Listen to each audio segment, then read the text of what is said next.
Thank you very much. All right, I spent the last 2 days since I've arrived racking my brain how to squeeze a 4-hour presentation into 2 hours. It has not been easy. So I'm going to go through this at a pace, not because I want to confuse you or myself, but I feel like if I leave anything out, I feel like I'm robbing you of valuable content. And, what do you leave out of something that's a work in progress that started out, 8 years ago with a small little presentation and now consists of volumes and volumes of research and discovery that is, I, for one, certainly did not expect to happen to me. So let's kick off. The history of our planet is far more mysterious and stranger than most of us will ever realize. And just by talking to the people here, it becomes very evident. The more people you talk to at this conference, the more evident it becomes. And the interesting thing is that the closer you get to this beautiful blue planet, the more you realize how deeply divided we are as a species. And it's that division, very constructively created division, that is being used against ourselves. And this becomes very evident by the end of my presentation. You'll know exactly what I'm talking about. The great human puzzle. Who are we? Where do we come from? Why are we here? Everyone has asked those questions, the three Holy Trinity questions, if you can call them that. That sounds so simple. We should have all these answers at our fingertips, and yet we can't, define these answers with any kind of confidence, because every time we think we've reached some sort of answer, everything shifts and changes and sends us in a completely different direction. And I normally have a lot more slides here to go into much more detail, but I edited those out. Sound and resonance seem to be the common denominators of religion and creation. No matter how far back you go, no matter how many civilizations you look at, eventually, if you scratch deep enough, that's what you're going to find. Sound, resonance, frequency, but primordially the sound. And it also somehow connects us to opening us to understanding higher levels of consciousness. And that becomes very important as we go through this presentation. In Christianity, it's the word. God said, let there be light. Okay, let's not get into the semantics. Yes, that we can define that in very various ways, but let's look at the basic stuff that we're dealing with here. The word. First there was the word. In Hinduism, we got the Om, the primordial creative source. The Egyptians sang the universe into creation. All comes to sound. And it gets more interesting as you look at some of the more bizarre and ancient cultures. And you can see this, how these days of creation and the sound of creation is manifested in some of the symbology used in sacred geometry. For example, Christianity can be very quickly described with sacred geometric principles. And you realize that the creator of the universe is not some guy with a white beard sitting on a cloud. That's just complete fairy tale stuff and very distinct part of the control system of humanity. That division principle plays itself out in that philosophy. 6 aspects of Om, or the Om Mani Padme Hum. You see sound frequencies related to the creation process. And in Egyptology, the 6 aspects of the all-seeing eye of Horus. And when you see this, you realize that we're dealing with sound, 6 resonance ratios, all to do with sound frequencies. So sound plays a very important role, and one of the lesser known statements or thought patterns of Nikola Tesla that a lot of people seem to miss is that Nikola Tesla said that the earth rings like a bell. It's continuously ringing like a bell. And if you know how to use this primordial source sound frequency of Mother Earth, you'll know how to convert it into an unlimited source of energy. And I believe that's what he really did.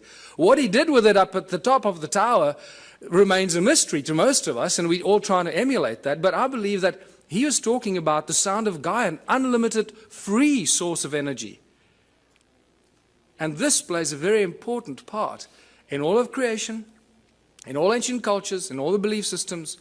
And I believe Tesla used this to do whatever he did to create this free energy that we're all trying to emulate. But what is sound? What is sound? Because we think that sound is just something that travels at a finite speed. Well, that's been busted now, because in Tennessee, you studied in Tennessee, didn't you? Brooks, at the Middle State Tennessee University in 2005. There were 3 high school students and 2 undergraduates that proved that sound travels beyond the speed of light. I'm not going to go into that, but that's an interesting thing to contemplate. That's one of the best kept secrets of science and physics. Never made it into the mainstream news bulletins. Sound boils water. This is a guy called Peter Davey in New Zealand. Since 1940, this guy's been boiling water with sound frequency. It's not complicated, because everything has a resonance. Everything in the creation and in physical form has its own fundamental resonant frequencies. If we understand the resonance and the sound behind the resonance, we can do everything. Because if sound created the universe and all things in it, because that was done by God, then we should be able to use sound to do everything else. A 92-year-old Christchurch inventor claims to have come up with a novel way to make a cup of tea. He's invented a contraption that he claims uses the power of sound to boil water. Beverly Lockhart went to investigate. It looks like a desk lamp, is cool to the touch and appears to be doing nothing until it comes into contact with water. 92-year-old former Spitfire pilot Peter Davey claims his invention uses the power of sound to boil water. Yes, they're a bit baffled how it works. Nobody really knows how it works. Davey believes high-frequency sonic vibrations emitted from within the silver bulb cause the water to boil. He says the idea came to him 50 years ago when he noticed different saxophone notes caused different household items to rattle. The mains-powered gizmo has experts intrigued. Never seen anything like it in my life, as they say. Professor Williamson has his doubts about Davey's acoustic theory and suspects there are 2 simple electrodes inside the boiler. It's the conductivity of the water that provides the path for the current and provides the resistance to give the heating.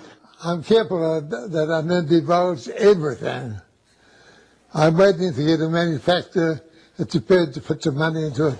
And if he does get it on the shelves, he's already got one interested customer.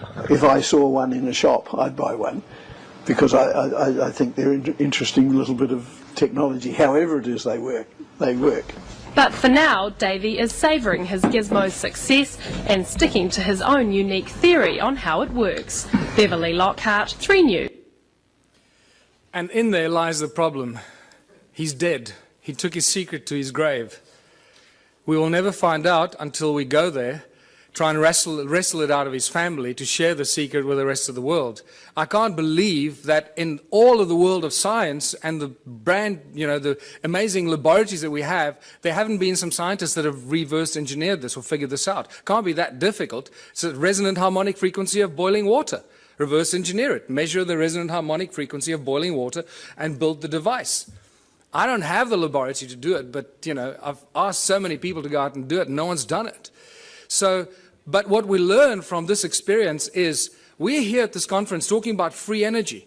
I believe free energy means free to the world, not just free that we can suck it out of the vacuum and then sell it to the rest of the world. That's no longer free energy. I believe it's crucial that we start thinking about free energy as when you find it, like this guy, give it to the world for free. Because if you don't, they're going to get to you, they're going to get rid of you, and no one's going to get it. They were waiting. I can imagine what they did when Peter Davey died. They breathed a sigh of relief, say, oh, thank God he's gone. And he was too greedy to tell the world how the simple thing worked. Thank God this human greed gene is so powerful that it prevents people from sharing this beautiful stuff. That's what I have a problem with. So what I urge anyone here at this conference to do, if you do find something like this, a source of free energy, do not keep it to yourself. Do not try and gain from the rest of humanity. Put it on the internet, make videos, put it out as widely as you can, share it for free with the world. It'll come back to you in abundance that you can't imagine. Yes.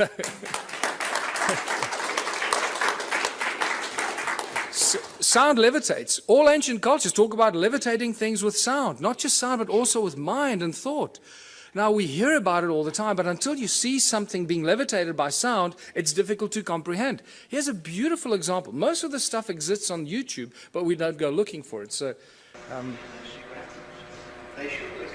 Notice that you can hear the sound frequencies because the items they're levitating are very light. Remember, the higher the frequency, the higher the energy. So these polystyrene items are very light, so the frequency is lower frequency that's audible to our ears. So when you're trying to levitate giant blocks, you'd need very high frequencies that you can't hear, and then it looks like magic. Also note that the sound source comes from two different sound sources, and it seems to levitate it at the cross point, the crossroad of the sound frequencies. That's what the levitation effect is. This is very important later in my presentation. And the knowledge of the ancient cultures.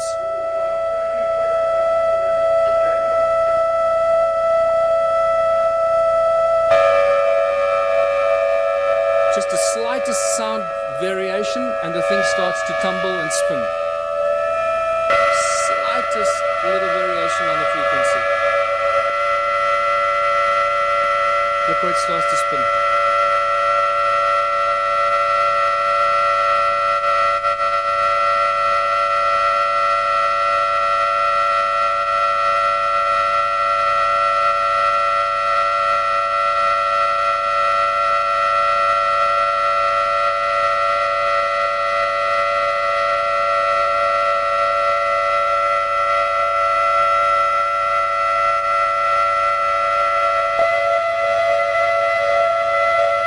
Real irritating noise, but you know, you have to put up with it too.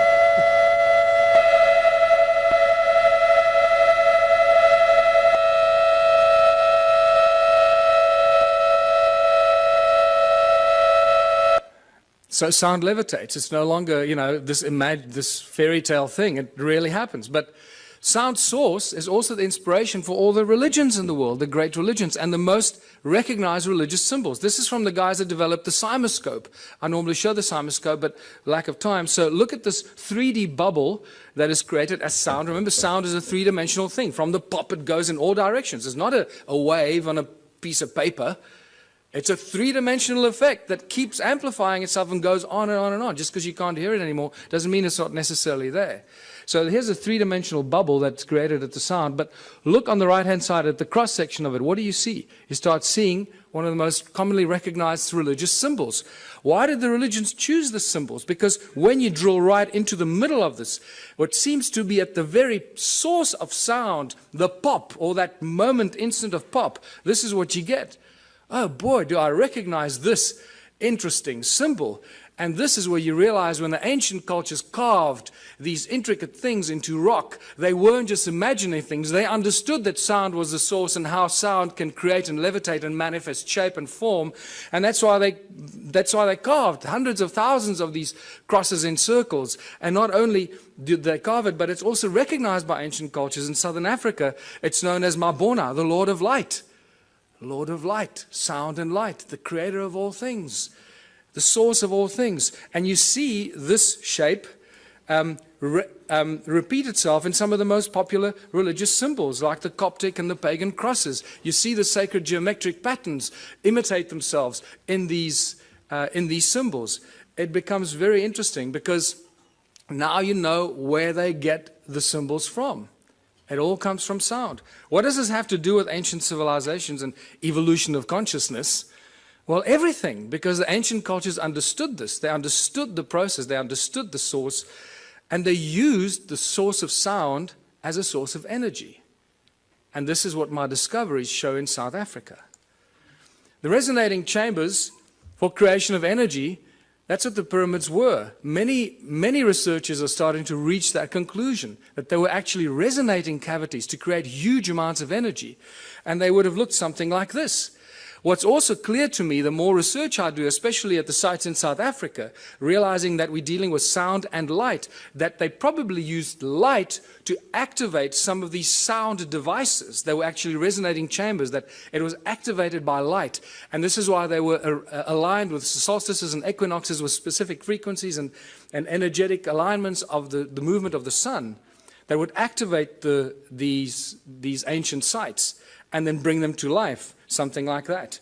And if you think that's not happening, there's an interesting photograph that is available on the internet of some strange energy forms coming out of the pyramids, taken with some weird lens that shows you energetic frequencies, and this got me very excited because this is directly connected to my discoveries in the stone circles of southern Africa. This is some interesting symmetrical interference patterns that were taken at Stonehenge, which tells us that Stonehenge was not an accidental bunch of, long-haired, loincloth, cavemen that built this with ropes and pulleys. And when you go to Stonehenge, they still have that image on the side of the tunnel as you walk towards Stonehenge. They still show the guys with ropes and pulleys building Stonehenge. It's insane. So it's a very, very advanced device, Stonehenge. And what blew my mind is how old Stonehenge is. This is probably one of the oldest sites on Earth. It's probably more than 1 million years old. Are there any geologists here? Any geologists? Well, most of you are homemade geologists. You're told that that stone there fell over. It was the twin of that stone, and it fell over. Right? They were connected at the top, and it broke when it fell over. Well, there's the break. Okay, now this is sarsen stone. It's very, very hard, one of the hardest stones known to us. There's the break. Does that look like a 5,000-year-old break and erosion? Absolutely not. We're dealing with hundreds of thousands, probably millions of years of erosion to erode about this far. This is not a new structure, people. Stonehenge is extremely old. Your mother will lie to you, your priest will lie to you, but the geology is not going to lie to you. There it is. Do with this what you want. It tells us we're dealing with ancient sites and advanced knowledge of sound frequency, because we see it in the patterns that the Stonehenge site still generates today, even though it is in the state of disrepair. Just like the stone circles in South Africa, in the incredible state of disrepair, are still giving us insane amount of energy that we don't know what to do with. This is another example of how old Stone Age is. That crack was clearly not there when the builders built it. You wouldn't put a lintel up with a crack in it. So we have to assume the crack happened after the event. And look at the erosion around the crack. I mean, this is insane amount of erosion. So, modern day levitator. Southern Florida, this guy called Ed Leeds Cullen in the 20s built this amazing place called Coral Castle. This is still a mystery to a lot of people, or they don't know about it. And he single-handedly put these giant blocks on top of each other, carved them, sculpted them, shaped them on his own. The interesting thing is when they used to bring the trucks used to deliver these rocks, he would offload them single-handedly. And nobody knew how he did it. He always made the guy stand around the corner or something like that, until one day, 2 young schoolboys saw him offloading these giant coral blocks. And they came home very excited saying, "Hey, Mummy, we saw the guy." And they asked, "How did he do it?" And the kid said, "Well, he did it with ice cream cones in his hands, 2 ice cream cones." And the parents imagined, naughty children, what are you talking about? You're trying to force us into buying your ice cream for dinner, right? Well, that's not true. When I heard that, I got extremely excited, because that is consistent with what I've been finding in southern Africa. Ice cream cones, cone-shaped tools. And that's why I call it the ice cream cone phenomenon. And this has become a very important part of trying to unravel the ancient mystery, how they did this stuff. They used sound, they levitated stuff, but how did they do it? And I find many of these cone-shaped tools scattered all over southern Africa, among the ruins, wherever you go. I was up the mountain 2 weeks ago, again, walking through areas that I've never been before. Remember, at this stage, I'm the only guy researching this, the whole of southern Africa. It's like I'm the only guy researching Egypt. That's the equivalent of that. There's one guy in all of Egypt let loose to do, try and get some sanity out of this. And so I feel a little lonely, so come help. So just to show you that these ice cream cone-shaped tools are everywhere. There are thousands of them. I've just collected a few, because after a while you get bored. Say, oh, there's another one over there.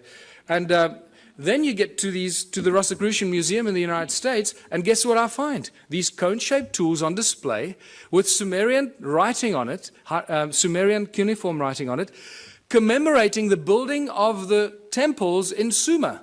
They were then stored in the walls and hidden in secret chambers in the walls that were retrieved from the secret chambers in the walls. Now they're on display in the United States. Cone-shaped tools commemorating the building of the temples in Sumer. The plot thickens, doesn't it? So let's go back to South Africa, or Southern Africa. The current belief system is that Southern Africa was a sparsely populated part of the world with only a few inhabitants up to about 1,000 years ago. And they tell you about maybe 5,000 people, maximum 10,000 people, hunter-gatherers running around, shooting a buck here, shooting a buck there. Well, they don't do their homework when they put this in our history books, and they insult our intelligence, because unfortunately the ancient stone ruins of Southern Africa tell us a completely different tale. But they still continue to put in our history books, still today, that these are just cattle kraal for keeping cattle. These amazing stone structures that cover most of Southern Africa, but they didn't know that it covered most of Southern Africa, so they put these ignorant things into our history books, and then we pay lots of money to send our children to university to regurgitate this crap. Right? And it's spectacular. They just make the stuff up, put it in the history books, but because they doctor this and doctor that, everybody just kisses their butt and nobody questions them. It's really sad, but just to show you what some of these structures look like, I'll go through these rapidly. They are really remarkable structures. And the walls are not very high. Sometimes they're flat with the ground. Some places they're 3 meters tall or 2.5 meters high. The most important thing that you need to notice is that each one is completely unique and different. There are not two that are even closely, remotely the same. Each one is completely unique. Now that was a question that wasn't asked until I came along. What you also need to look at is the stuff around the obvious structures, not the structures themselves, because you'll see that there's a lot of stuff around the structures that is hidden by soil. It's not visible to you unless you're up in the air, like you're looking at from this vantage point. Otherwise, you don't even know it's there. You walk through the veld, you have no idea you're walking over ruins. And then when you look at it on Google, you say, oh my goodness, I was walking there, and I was walking right through all these ruins and these terraces. I didn't even know it while I was walking there. And this is the awakening that happens. I mean, let me just go back here. I mean, look at this horseshoe-shaped structure here, attached with a circle inside, with a stone right in the middle of it, with these weird two, like, towers that lead you in there. And this arm of this from the center goes right through the middle of this. There's some weird stuff going on here that we don't understand. Look at all this stuff hidden by soil underneath, around this obvious ruin here. There's another horseshoe-shaped, ohm-shaped structure. And what does ohm represent in modern electronics and electricity? It's linked to vibration, frequency, the movement of current, and so forth. Resistance. Look at all the stuff in between, covered by soil. You have no idea that there's much more of this stuff in between, connecting this one to that one. And then they build beautiful flower-shaped stone structures because they look like pretty flowers, right? Except you can only see it from the air. And they're all connected by these channels. There's a channel coming out of it and a channel running down there that's badly destroyed, and these strange hexagonal shapes. What is activity all about in Southern Africa? Always about gold. Don't you ever forget it. Always about gold. And remember, it's not the obsession of humans with gold, it's the God's obsession with gold. In Genesis 2, when Adam was alone on earth, Eve had not yet been fashioned from his rib. God comes to Adam and says, hey buddy, there's a place called Havilah. It's land full of milk and honey. The land is good, the water is good. And by the way, buddy, there's gold. What on earth is going on here? Why would God, the creator of the universe and all things in it, the commander of consciousness, want to tell Adam about gold? And it's in that one defining moment that you divide God with a big G from God with a small g. Huge, huge division. The twain shall never meet. And the Bible and ancient texts seem to be, especially the Bible, is constantly crossing those lines. What I find fascinating, scholars that have been studying the Bible for 30 years, their entire life, still keep crossing that line. God with a big G, God with a small g. The Elohim is a plural. The Elohim and the Annunaki are the same beings, and I'll show you why. We've got conclusive evidence that the Annunaki and the Elohim were the gods of the Bible, the gods with a small g, the malicious, malevolent beings that were after gold. The divine creator of all things does not want gold. He doesn't take credit cards, and he doesn't use money. And we'll get to that. The ancient history of Southern Africa is all about gold. You can't, the whole Monomotapa kingdom that was attacked by everybody from the north, and they could never be overthrown, the golden kings of Monomotapa. Fascinating story. Not many people are even aware of it. What do other ancient cultures or other ancient texts tell us? Well, the Sumerian tablets tell us in great detail about the Annunaki. And all the great biblical stories are first found in the Sumerian tablets in much greater detail. And when they, like the creation of Eve from Adam's rib, is reduced to 2 lines in the Bible. In the Sumerian tablets, it's a whole chapter on it, how it happened, how they put Adam into a deep sleep, and blah, blah, blah. It's phenomenal information. But so what we do know is that a lot of the stories in the Sumerian tablets are translated into the Bible much later and abused or used for abuse against humanity.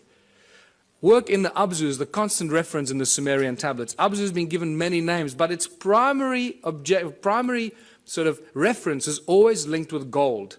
This is Abzu is where the gold came from, and there's some great references from Sitchin's work where the landmass, the shape of a heart was given, in the lower parts thereof golden veins from the earth's innards were abundant. Abzu, of gold the birthplace, Ea to the region the name gave. And I draw that comparison for you to show what he's talking about. The Sumerian god Enki is inextricably linked to Southern Africa and the gold mining empire. And in my longer presentations, I go into more detail why I say this, but it's just overwhelming. It keeps coming in waves and waves, how Enki is linked to Southern Africa and the gold mining empire that he set up there some 400,000 years ago. Now, Enki is not unknown in African ancient history. Creator Mutwa told me that Enki is known as Enkai, the creator of the human race. Just to throw that at you. And it gets weirder and weirder the deeper you go into this. And then Enki decides to create a species because they needed help to get the gold out of the mine. You can't just use machines. Machines break. And it's much easier to clone a species and train them and let them do this stuff, because if they die or get sick, then you just replace them. It's better than building machines. They just breed on their own. Look what they've done. 7 billion. Great breeders, these machines, these slaves. Let us create a Lulu, a primitive worker. The hardship work to take over. Let the being, the toil of the Annunaki carry on his back. Tells us very clearly what these guys were up to down there. Planning to create the Adam, Adamu. A primitive worker shall be created. Our command will he understand. Our tools he will handle. To the Anunnaki in the Abzu relief shall come. So we know that the Anunnaki were in the Abzu. They were doing something. They needed relief. And for this they needed a slave, and they cloned it. And boy, did they do a good job. This is fantastic reference to Enki's house, his mines, and his technology. In the midst of the Abzu, to a place of pure waters, Enki betook himself. In that land, a place of deepness he determined for the heroes into the earth's bowels to descend. Before they cloned the slaves or the human race, they referred to the Anunnaki who were doing the gold mining as the heroes, because they were doing the hard work in the gold mines. So for the heroes into earth's bowels to descend. The earth splitter that Enki established. Now I'm going to show you the earth splitter because this is one of my discoveries in South Africa. Therewith in the earth a gash to make, by way of tunnels, earth's innards to reach, the golden veins to uncover. Boy, now that we found the physical evidence in South Africa and Zimbabwe, mostly, suddenly Sitchin's work becomes like poetry, because we can point to what he's referring to.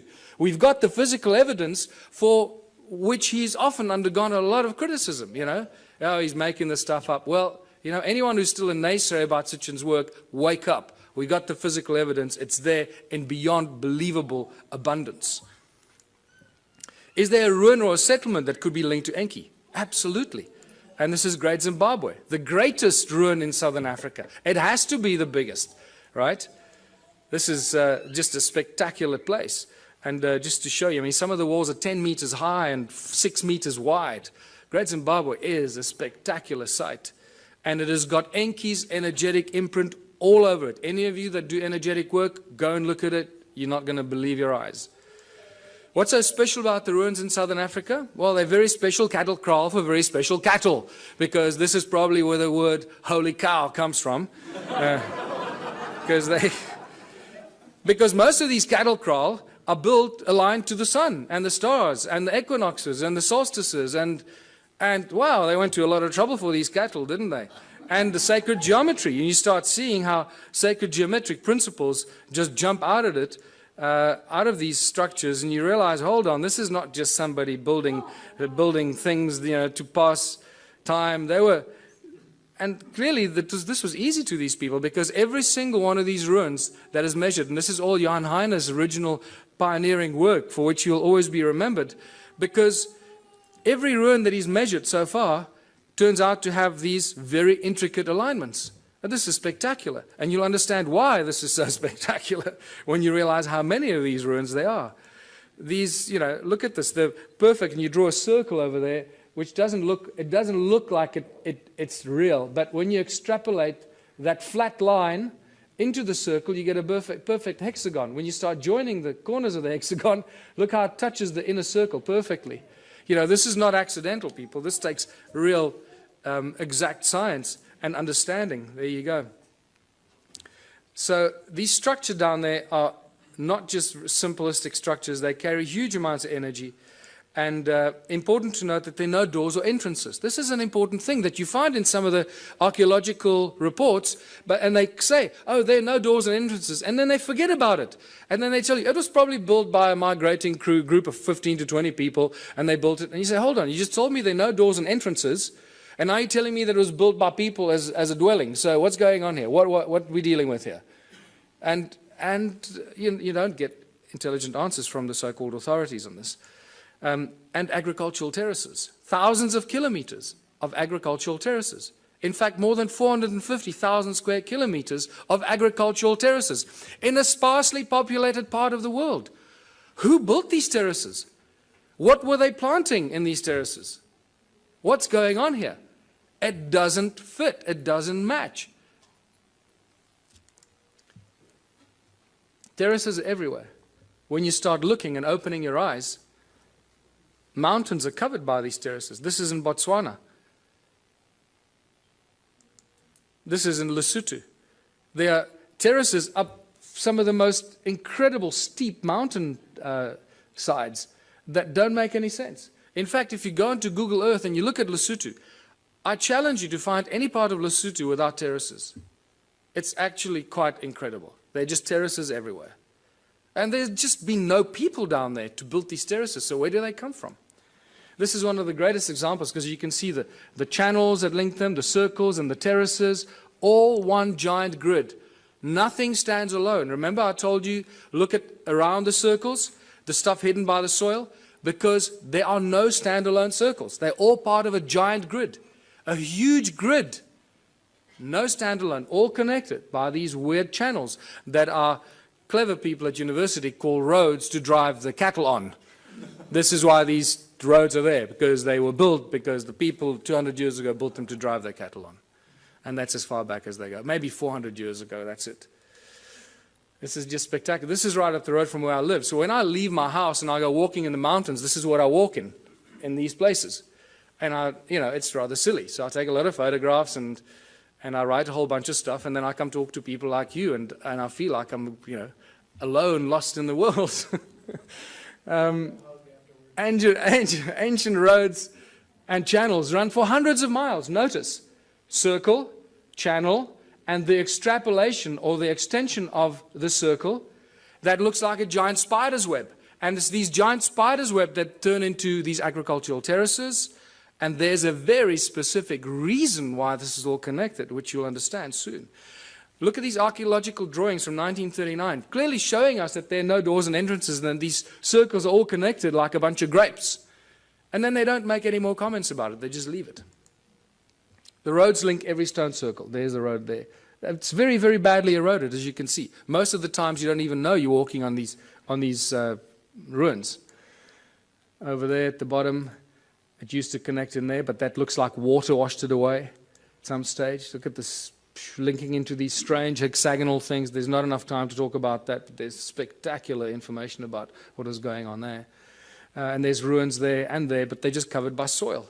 This is a beautiful example of a channel running into with all the stuff around it. The spider's web effect. Look at this. Now imagine most of southern Africa looking like this a long, long time ago. And these are all cattle kraal, as I said, built for special cattle. There were a lot of cattle. Boy, they were just, I don't know where the people were, but there are a lot of cattle. Hey, maybe... How many of these ruins are there? And this is where the penny really drops, when you start figuring out how many there were. In 1891, the brilliant Theodore Bent, this is one of the few archaeologists that I carry real respect for, wrote a brilliant book, The Vanished Lost Cities of Mashonaland, and it's a phenomenal book. And in 1891, from horseback, traveling through South Africa, Botswana, Zimbabwe, he estimated about 4,000 of these structures. Then by 1974, Roger Summers, who had more technology available, calculated about 20,000 of these stone ruins. Now, by now, I started going, hold on, 20,000 stone ruins in a sparsely populated continent doesn't make any sense. I got involved in 2007 when Jan Heine introduced me to this, and within 6 months, I estimated at least 100,000 ruins. So I thought, well, before I release Temples of the African Gods, I can't just thumbsuck the stuff. Let me have some sort of at least scientific argument for this. So I started counting. I used Google and aerial shots and just started counting, and extrapolating, getting averages per hectare, per square kilometer, per larger area. And I went all over southern Africa and found these densely clustered areas and got averages. And some of the aerial photographs looks like, there's circles here. When you look closer at it, when you study this, you see how connected they were. This is all over southern Africa. Some of them are in the Transvaal or in Gauteng, what used to be the Transvaal, in Mpumalanga, in the Orange Free State. There's some in Natal, KZN. I just found some in KZN 2 weeks ago when I traveled to KZN. And I hadn't found any before. So wherever you go, you find more ruins. Zimbabwe, Botswana, as I mentioned. And this one I'll be talking about again. This is near a town called Bronkhorstspruit, very strange looking structures. This is again close to my house. And this is south of Johannesburg. There are thousands and thousands of these south of Johannesburg, and they think they discovered gold there in the late 1800s. And this is just spectacular. It's the density of these. This is other side of Rustenburg, where I grew up near the platinum mines on the way to Botswana. This runs about 5 by 5 kilometers, and it's just dense like this. It's ridiculous. And this is back near where I live, just to show you the circles with the channels connecting them and the terraces. And by the time I finished counting, getting all these averages, I found out there were more than 10 million of these. So forget 4,000 and 20,000 and 100,000, more than 10 million of these. In fact, I can now tell you categorically it's probably closer to 20 million of these. And we'll be surprised if there aren't more. It's spectacular. We're dealing with the largest and most mysterious ancient civilization on earth that no one's paid any attention to until now. What happened to them? What happened to 10 million stone structures and the people? Forget the stone structures. We've got evidence of those. Where are the bones? Where are the dead people? There's nothing. Not a trace of who occupied these. Isn't that more mysterious in itself? That for an extended period of, I'll show you, about 280,000 years, people lived and worked here. Then no fossil remains of these people. What on earth went on here? This is where you start listening to people like Drunvalo Melchizedek, when he says that, human populations have been evacuated and moved from one planet to another. You go, well, hold on, suddenly that makes a little bit more sense than anything else. Because we should have found bones. There's been a lot of digging, mining, and there should be bones everywhere. Farmers, building houses. So what happened to them? This is where the Sumerian tablets become very important. And the King's List, I'm going to come back to this, because in the two King's Lists that give us exactly the same story. They give us the names of 8 kings that ruled for about between 220 and 241,000 years. The names of the kings are the same. The places they ruled are exactly the same. The dates vary a little bit. So you've got to allow some mistakes in translation. But the names and places remain the same. This is very, very interesting. But what this tells us is 2 very important things that I'm going to come back to later. And this is a repetitive theme in the Sumerian text. Is after the kingship descended from heaven to earth, after kingship was lowered to earth from heaven. Okay, to us it doesn't make any sense. Oh, we think it's some crap made up by the ancient people because they were all stupid, right? And then it tells us who these kings were and how long they lived. And you can clearly see that they weren't human, because they lived and ruled for 36,000 years, 64,000 years, 28,000 years. And then a very important thing that it tells us, a very important statement from these 2 kings lists. And then the flood swept over. So 2 very important things, three important things. that kingship was lowered to earth from heaven. Somebody up there decided that they were going to appoint some kings on earth, some priest kings. That changes all of human history. It tells us that they ruled for an extended period of time, and then the flood came. So we seem to have a history, a chronology of human history until the flood. Prior to this, or until now, we know very little about what happened before the flood. And this is very important. So I believe that when they say the flood came, that's what destroyed these ruins. Some 12 to 13,000 years ago, the so-called Great Flood that there's not much argument about in geologic and archaeological circles. And you can see the sedimentation. That's why most of these ruins are not visible. Most of them are covered by soil. They're hidden from us. And wherever there's stone circles, there are gold mines. You can't get away from it. More than 75,000 gold mines have been found between 2005 and 2010 in a geological survey just around the little town of Leidenburg in Mpumalanga province. 75,000 gold mines. In the 30s, I've got two distinct, separate reports from two separate miners that mined in the province of Limpopo, northern South Africa, that found mysterious mine shafts, tunnels like this, at about 100 feet down while they were mining gold. Remain unexplained. Tools and artifacts were confiscated by the authorities, never to be returned. In the 1990s, De Beers found a mine shaft 22,000 feet deep that scared them. That they say it was cut with absolute precision, indicating some advanced laser technology that they do not possess. Anglo-American, I know, has a secret file that they keep for covering up ancient mines and shafts. Anytime they come across an ancient shaft or a mine, they cover it up and move on. They don't even discuss it, but they have a specific file for that. And I was told this by the chief geologist, the Anglo-American, while we were having a beer at a pub. He just volunteered this information to me. I was amazed. But then he didn't know who I was or what I was doing. Sneaky bastard. What kind of stone are we dealing with here? It's a very special kind of stone. It's known as hornfels. And it's known by geologists as ringstone. And I was the first person, I'm astounded, the first person to ask what kind of stone was used to build these ruins. They just, don't go there. And it's metamorphosized quartzite. It's incredibly hard. You can't break it, people. I've tried to break some of these. This sliver is a break I keep in my museum.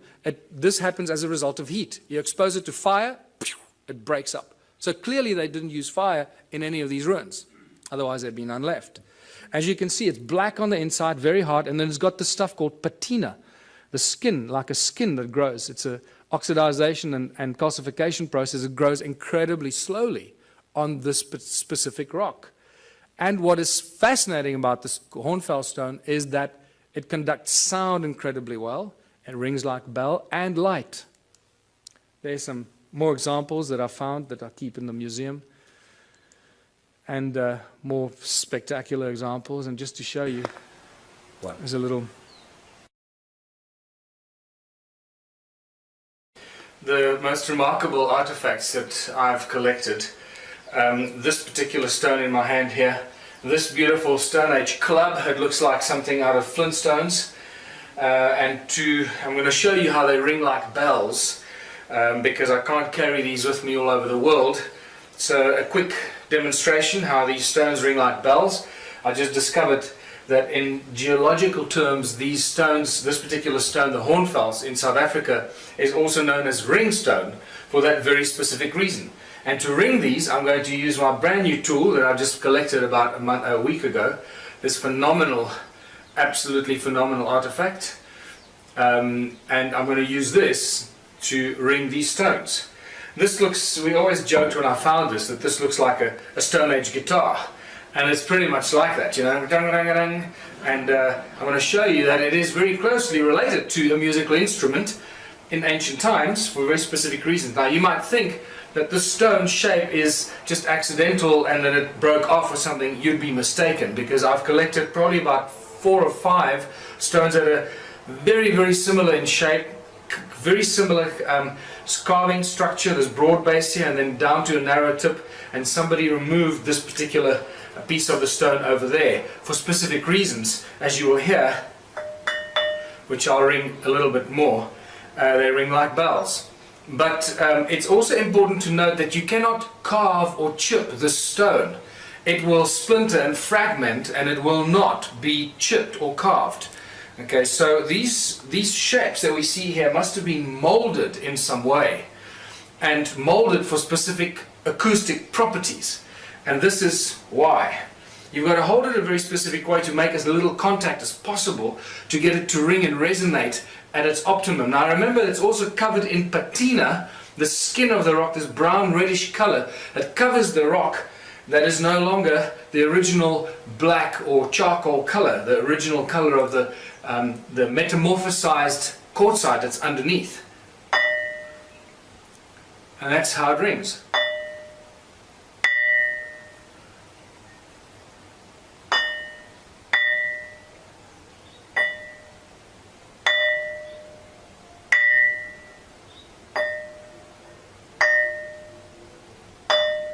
I can actually feel my fingers underneath are deadening the ringing because I'm holding it and it's deadening some of the effect.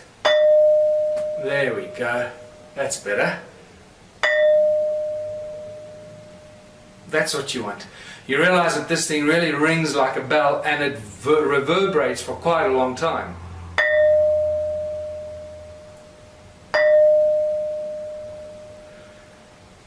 Alright, and now to show you that this is not the only one, here's the other one. The Stone Age Club. And I drove over this myself a few times, driving up the mountain of the forest road, and eventually I stopped and picked it up because I realized this is one of the most remarkable tools that you will ever find, and thank God I did.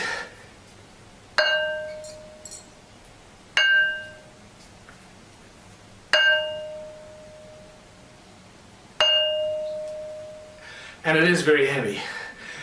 I'm out of breath because I'm holding my breath not to make a noise, and this thing weighs probably about 15 kilos, so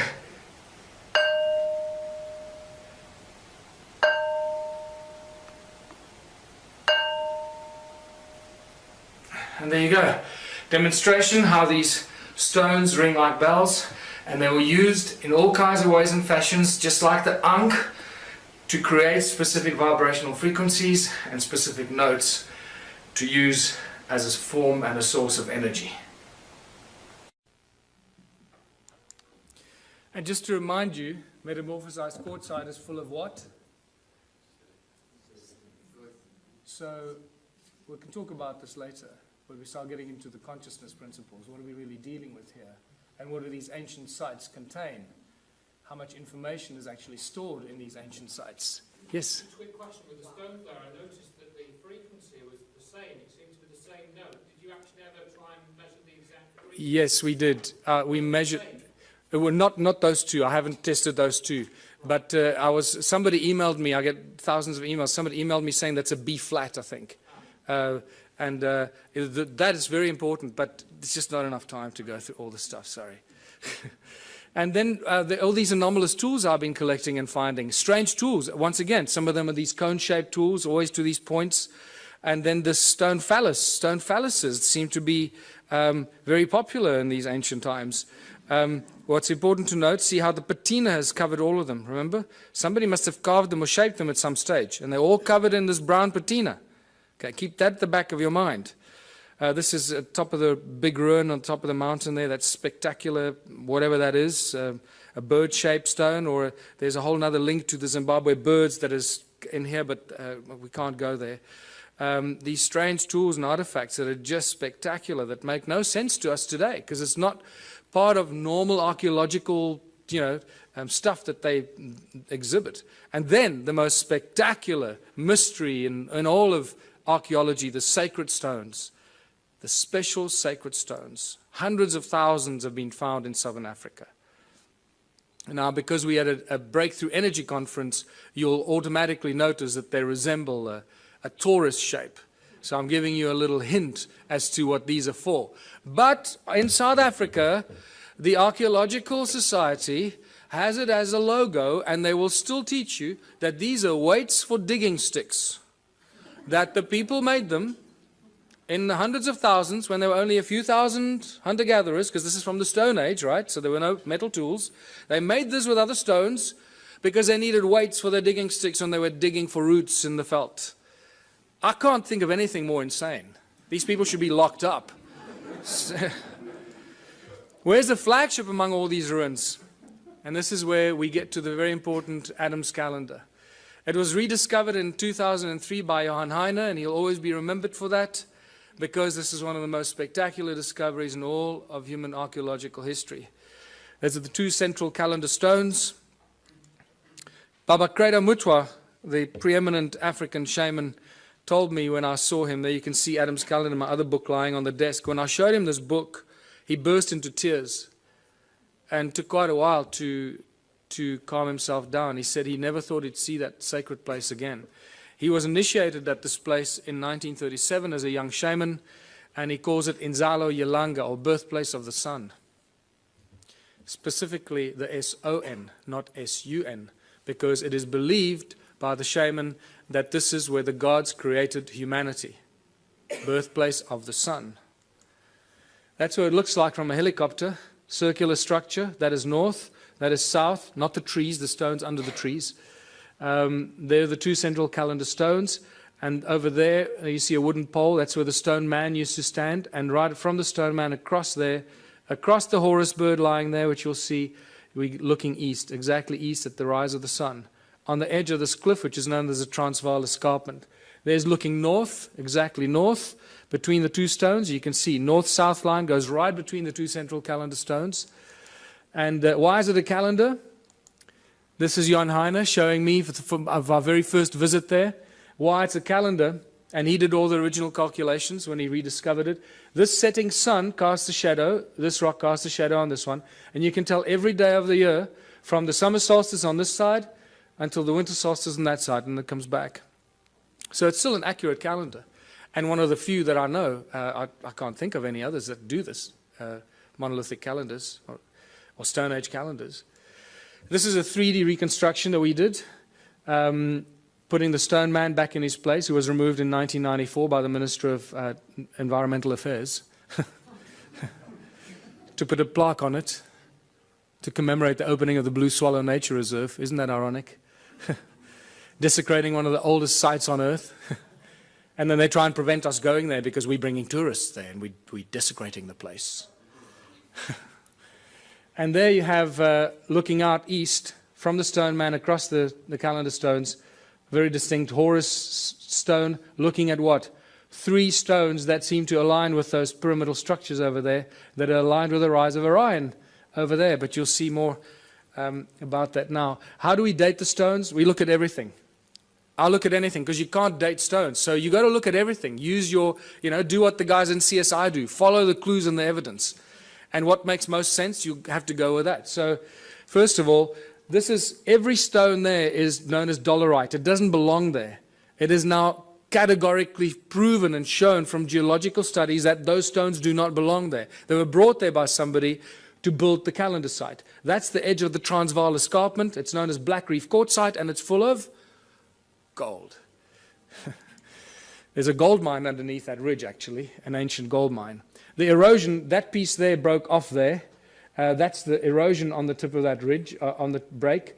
Most geologists I've asked suggested to me, pick a number above 50,000 years for the amount of erosion that happened there. So 50,000 years ago, that piece broke off and landed there. Right? So now we're starting to get to the ancient age of this. But this is one of my best, is the patina growth, because I've told you already that these tools have been molded and shaped, and the patina has grown back. That's what it looks like when the patina is gone, black, and then the patina grows back. This is a great example of a monolith in one of the stone walls that at some point broke, and the tip broke off. Look at the patina that's grown back. There's about 2 millimeters of patina growth. We're dealing with something. This patina is known to grow at about 1,000 years per microscopic layer. 1,000 years per microscopic layer. So for 1 millimeter or 2 millimeters of patina, we're dealing with something that's 100, 200, 300,000 years old. We don't really have a measure for it, but it's extremely old.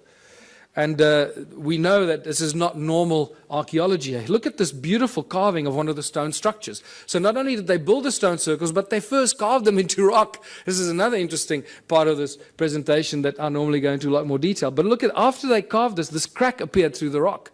This hornfels stone, you should see the black of the hornfels on the crack. On a fresh crack, you'll see the black of the hornfowls. But it's so old that the patina has grown into the crack and completely covered up the black color. So this shows us how old this carving is. So we're dealing with probably 50 to 100,000 years old that this carving is. So these are the kind of indicators that we have to use when you deal with this kind of evidence, because you can't follow the normal archaeological routes. They just don't have the tools to do that. But this, my friends, is by far the most important discovery, I believe. If you look at the circular, you can see the whole Adam's calendar is a circular structure, north-south. But the first thing that you notice is that it's not at 12 o'clock. It's not true north. It's slightly left of center. So Johan Heine and I had it measured, and we found out that there's a 3 degrees, 17 minutes, and 42-second deviation anti-clockwise. Now, that's not possible, because we're not dealing with magnetic north. We're dealing with true north. And at first, we thought that this had something to do with the precessional wobble. So I spent a lot of months trying to analyze and speak to experts in precessional counting and all that. And I realized, hold on, I'm barking up the wrong tree. This is true north. Wherever you are in the precessional wobble, true north stays at true north, right? So what's going on here? This is 3¼ degrees deviation. I believe that the man that holds all the information is Charles Hapgood, who's been trying to teach us about crustal displacement and crustal shift. I believe that Adam's calendar is a real geophysical example that crustal shift displacement did happen, because these guys did not make mistakes. They would not have accidentally built it 3¼ degrees out of alignment. It's not going to happen. So, we know that crustal displacement happened, we just don't know when. But here we have physical, geophysical evidence that it did occur. And then obviously the Orion connection. You can't get away from the Orion connection. All ancient cultures do it. I've mentioned it already, those three. There's your Horus stone, and look at that distinctly carved rock there. Those three, if you lift them up, they align precisely with the rise of Orion's belt when it was flat on the horizon. I've had 2 separate calculations done by 2 separate astronomers. Both of those will be wrong, because none of them took into account that 3¼ degree misalignment. So, but it just shows you that their calculations are really, really old.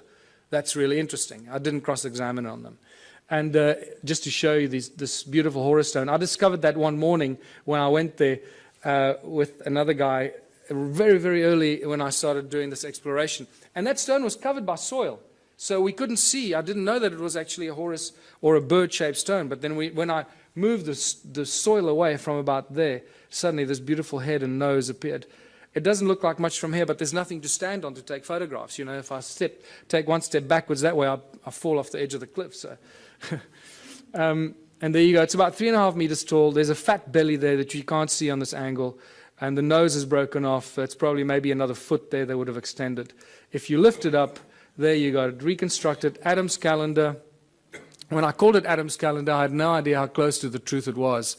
This is where humanity was created according to ancient African culture, where the Annunaki artificially, genetically created the Adamu, the human species that we all belong to in various forms and shapes. And then we get to the discovering of the pyramids. The mystery just, gets better and better. Look at that. This is one of the first pictures taken of Johan in 2003 when he started measuring the calendar and finding out all these mysteries. One of the best pictures, because I've been there thousands of times and you just don't get good pictures of the pyramidal structures. There's a third one, a little one over there, just sticking its head out. I've been told through various means that there's about 30 meters of sedimentation down there. So we're only probably seeing half of those pyramidal structures because of the flood, remember? The flood that destroyed all the stuff.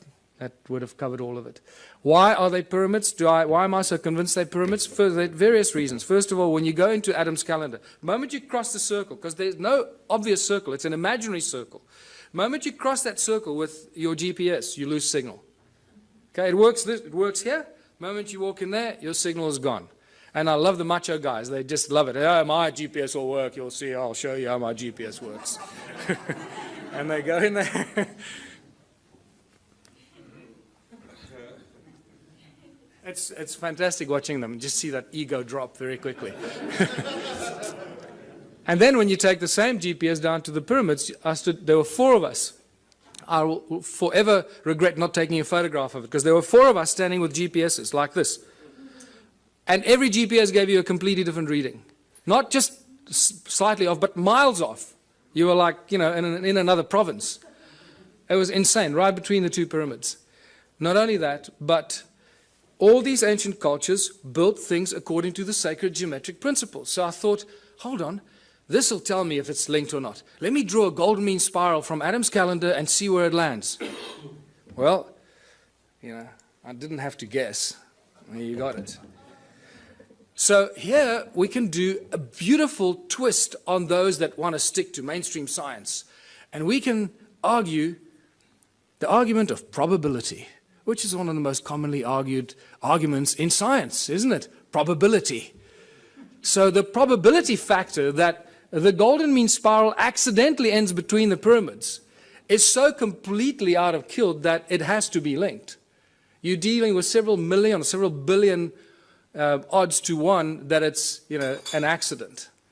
So the probability factor plays a very important role here. We're dealing with something that's connected, and also through channelings and other psychic revelations, I've been told in no uncertain terms that we're dealing with some very advanced stuff here.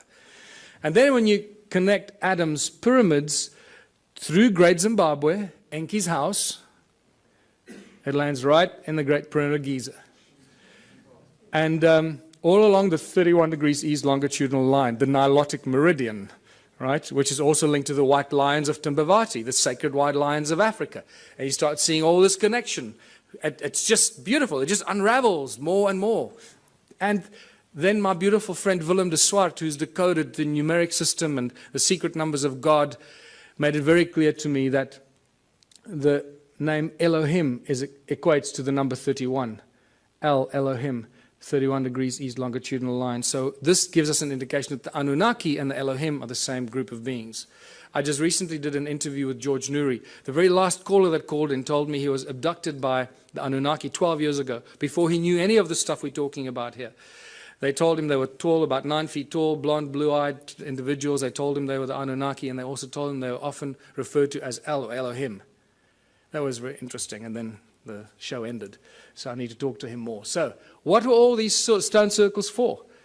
Millions and millions of stone structures, all connected. Each one is completely unique, different, built with stones that ring like bells. What's going on here?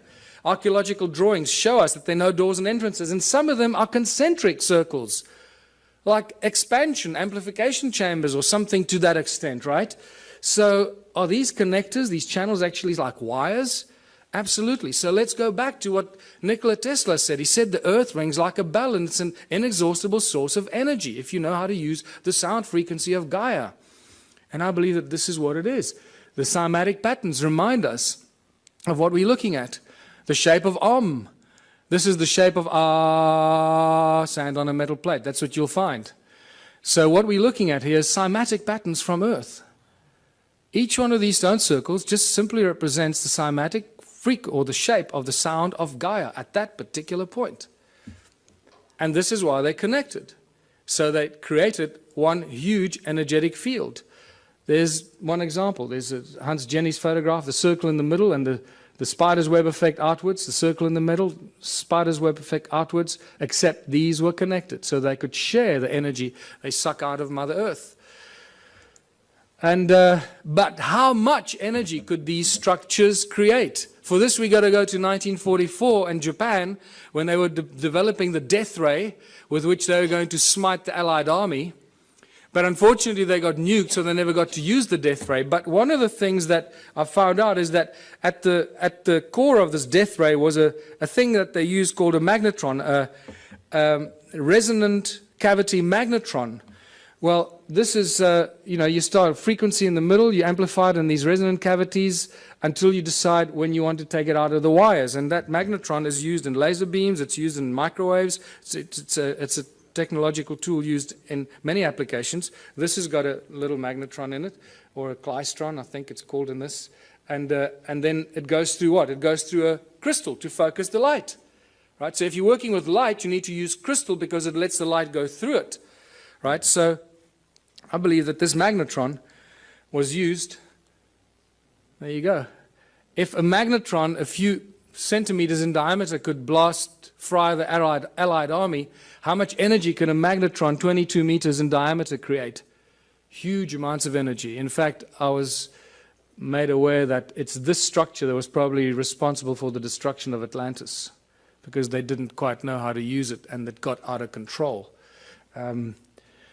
So I believe when you read those translations of Sitchin, where he says Enki built the earth splitter with which in the earth a gash to make, I believe this is the earth splitter or something like that, creating huge amounts of energy, putting it into the giant grid, giant energy grid that connected all these stone structures in southern Africa. And that's really what it was. Everything was linked to the mining of gold. None of these were dwellings, people. We're dealing with a giant energy and work grid for the extraction and the mining and the processing of gold. And then get to the measuring of these stone structures. And I found a guy who had a very interesting device that he measured without me, and then I came back from America and I heard that he went and measured these. I called him back. I said, I want to go back and do it with you. So I went with him, and he used to work in the satellite industry for Centec. Interesting guy. And the measurements that he showed me were just mind-blowing. Electromagnetic waves, either horizontal or vertical, coming out of the ground into the sky. Sound frequencies in hertz, the loudness in decibels, and also what he calls the heat signature. The heat signature that he explained to me, he measures up to, it's the average temperature of the ground below the soil, below the surface, down to about 300 meters. He's got all kinds of ways that he calculates this. I can't explain to you exactly how he does this, but I asked him several questions to cross-examine him to see if he was not, making it up, and it stayed constant. So I believe that he does have a system to work this out. This is what he measured. The outside, the heat signature anywhere outside here is 5.5 degrees Celsius at the surface of the ground. The moment you move the device in there, it shoots up to 29 degrees. So it's 5.5 degrees, 29 degrees. 5.5 degrees, 20. There's no scientific explanation for that we have right now. You go in there, it goes up to 33 degrees. 5.5 degrees, 33 degrees in the middle. What's interesting, the electromagnetic field here runs at the equivalent of about 280 megahertz, but it's vertical, straight out of the ground into the sky. So it's a column of energy out of the ground into the sky. Over there, it creates like a dome-shaped effect over the circle, because you also lose GPS when you go in there. So I can now understand why you lose GPS, because it creates the circle. There's no electromagnetic activity outside. The moment you go inside there, you pick up this horizontal electromagnetic effect, equivalent to about 480 megahertz. And he went into more explanation to me exactly how, sorry, let's go back here. And then the sound frequency he measured coming out of these walls at 14.5 gigahertz. Now, we don't measure sound frequencies at those. This is really mysterious. So, and at 72 decibels coming out of these walls. And then we went up to this one here, and it got even worse. Measured 33 gigahertz sound frequencies coming out of these walls inside here. 33 gigahertz. When you walk along this channel that ran in here, the wall was broken there, but the channel runs in there. It starts at like 5 degrees. It keeps going up. As you walk there, that heat signature keeps rising. By the way, the heat signature, he explained to me, can only go up to about 80 degrees Celsius, at which point it suggests that you've got a volcano under you about 300 meters below you. So that's how he's calculated it. And so at 80 degrees is the max, and nothing more is possible. So we go from 5.5, and by the time you get here, it's at 33 degrees. Around 30 degrees there. When you go from outside there, 5.5 degrees, onto that little attachment there, inside, shoots up to 58 degrees. 5.5 degrees, 58 degrees. There's just no reason why it should be doing that. And then the electromagnetic waves, once again, there's a dome-shaped horizontal effect that happens inside here at that frequency. And it's horizontal. Also, this is why, when we did ground-penetrating radar, I used the world's leading company to do ground-penetrating radar on 3 structures. This is one of them. There was another one of those flower-shaped ones, and then at Adams Calendar. And all the way through the ground-penetrating radar exercise, I kept asking the guy, are you getting GPS signal? And he says, yeah, sure. And he had a really big GPS thing on his back, and I thought, okay, well, our measurements are down the drain. That's it. The guy was lying to me. And then I waited, after working like a dog for a whole long weekend, because to do this GPR is not easy. The GPR devices are not meant for rocky terrain. You've got to drag this big box and up the rocks and down the rocks, and I had to do the dragging. So I worked my butt off for the whole weekend expecting some results. So, a week goes by and I phone the guys in Joburg and I say, have you got any results for me? I'm dying to see the results. And they say, yeah, no, we've got some problems with, I'll get back to you. A month goes by, nothing. 3 months go. Eventually I said, just tell me what's going on. He says, look, we got real problems with the GPS. Everything is just completely scrambled. I don't know what happened. I'm really, really sorry. But it's just like complete garbage. This has never happened to us before. So I went, don't worry, it's okay. You made me the happiest guy in the world. Because now I know that our measurement's accurate. It looks like you're getting a reading, but you're getting garbage. So when they put it in the computer nearly blew up. It said, sorry, buddy, I don't like what you're feeding me.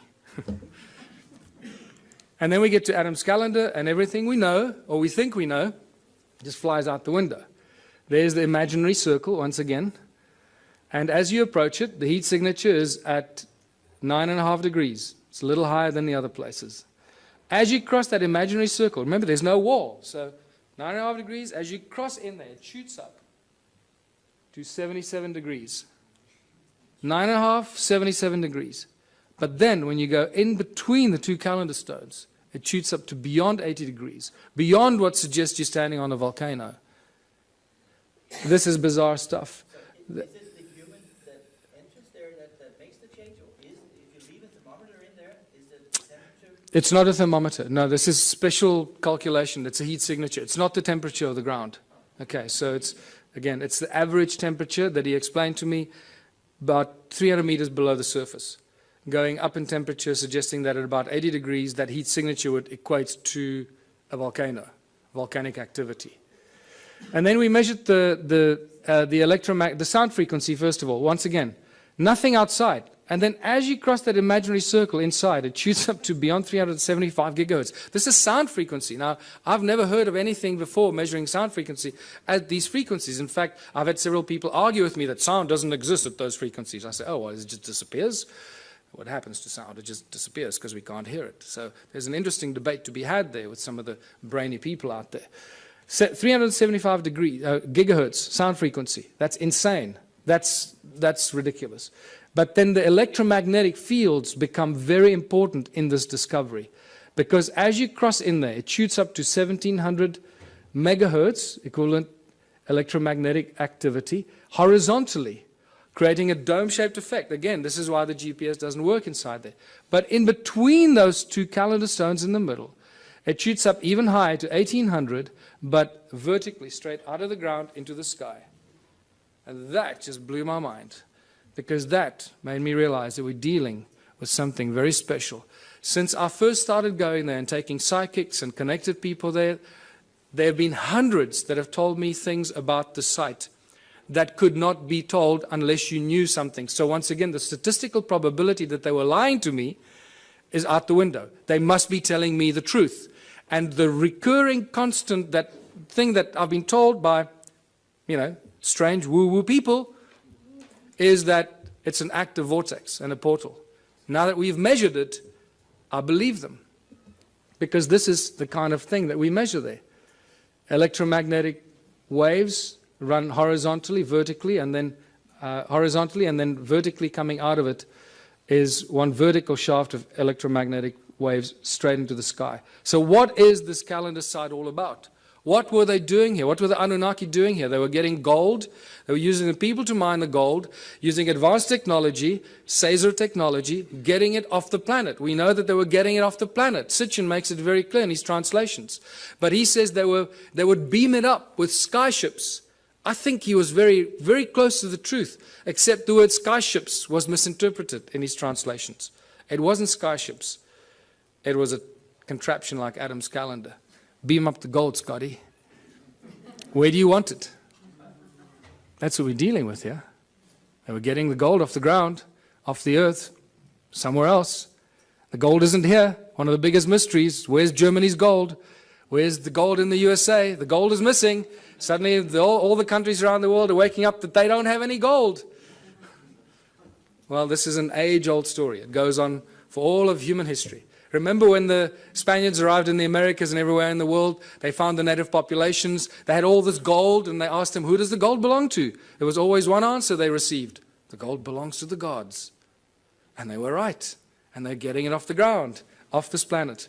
So, Caesar technology was only discovered in the 17th June 2009. This was reported on in some of the scientific journals, talking about sound as being used as laser beams. Not light, sound. And they think it's very exciting because it's got great applications in the military, obviously. And this is where the sacred stones come in. Because I believe these are not only energy devices like toruses, toroid energy generating fields because of the special stone they're made of, but they're also frequency converters. One frequency in, another frequency out.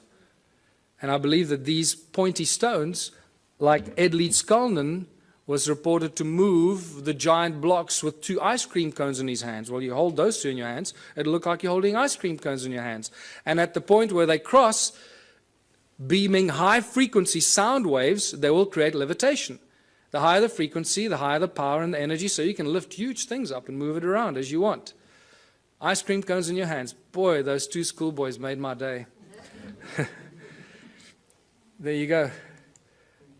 What I find interesting is that average 3 centimeters, which equates to 10 gigahertz. So when we reverse engineer this, I'm looking for laboratories that work on laser technology. We can do some remarkable experiments, people. We'll change the world. We'll use these stones and we're going to discover new energies. And we can, any volunteers, we can put you in front there, set it up, and see what happens if we phase you out or if you're still there. 10 gigahertz. So what have we learned from all of this? If we don't learn something from this information, it's completely wasted on us. And I believe we're going to have a break now. Is that true? We're going to have a break? No break? So I was going to have a 10-minute break, but mostly for your sanity, I'm used to this. So I believe that we're reaching the conclusion of a prophecy. All the ancient cultures have these great, amazing prophecies that last thousands and thousands of years, and they say that the end days will be as the first days. Did you know that in 1980, in the mid-80s, 4 of the North American native tribes came to South Africa to meet with Creator Mutwa and some of the African shaman because they believe that the new age will rise out of South Africa. It was quite amazing. And they had all these ceremonies at these sacred sites and so forth. So the end days will be as the first days. Well, if humanity arose out of South Africa, then it should restart there again. And it makes me quite curious to see what's going on in South Africa at the moment. There's some really interesting things, and I seem to be involved in a few of those for some reason, but we're rediscovering free energy. We're discovering that sound is a source of energy. We just need to realize how to use it, figure out how to use all these ancient stone circles that give us insane amounts of free energy every second of the day. We just don't know how to use it. We're crossing the galactic plane. It's the rise and fall of civilizations, concluding these giant, as Plato called it, the great year. We're exposed to frequencies and energies that we probably haven't experienced in the last 26,000 years. So no wonder we're going through, turmoil, and a lot of people are going crazy. They don't know how to deal with it. We're exposed to galactic light from the great sun, the cosmic, the center of our galaxy. And we're exploding with consciousness. Why? Why are we exploding with consciousness? Because this galactic light is activating our DNA, and there's plenty of scientific evidence for that you can go and look at if you still don't believe that. And it's doing amazing things. It's not just activating our junk DNA, 97% of it. So as our junk DNA gets activated, it creates a feedback mechanism, and we start to think higher thoughts, and our consciousness grows quicker and quicker. It's a beautiful thing, this, people. And it's all connected to these crazy people, 280,000 years ago, building stone circles in South Africa. They created us and allowed us to get to this point where we can contemplate our own existence and our own humanness and figure out how we fit into this great, crazy picture. We connect to the morphogenic field and realize that the resonance is the substance of the morphogenic field and plays a very important role in, spooky action at a distance that scientists are still trying to wrap their heads around. How does this all work? And this is where I realized that if we don't learn something from this ancient civilization and apply it today, it's going to be completely wasted. So I realized that these people lived for long, extended periods of time without money. And it was Kerry Cassidy, when she first came to visit me 3 years ago, she suggested to me, you know what, you should start a political party. Because when you start sharing this information, it's not going to go down well, and you need to create a platform of credibility and protection. So I did that. And the Ubuntu Liberation Movement has now been registered as a fully fledged political party in South Africa, and I'm going to be running for president next year. That's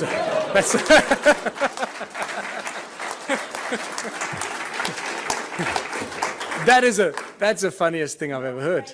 But it's true. I just realized, hey, we're running, yeah. And then somebody said, so does it mean you're running for president? I had to do a double take. Oh, shit, yeah. I guess it means that, yeah.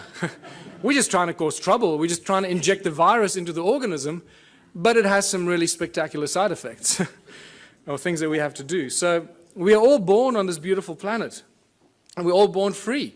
And yet, we cannot move around freely. We cannot live where we choose to. We have to follow rules and laws that we didn't agree to when we were born. We have to work to pay taxes and to earn this thing called money. We didn't agree to that either when we were born.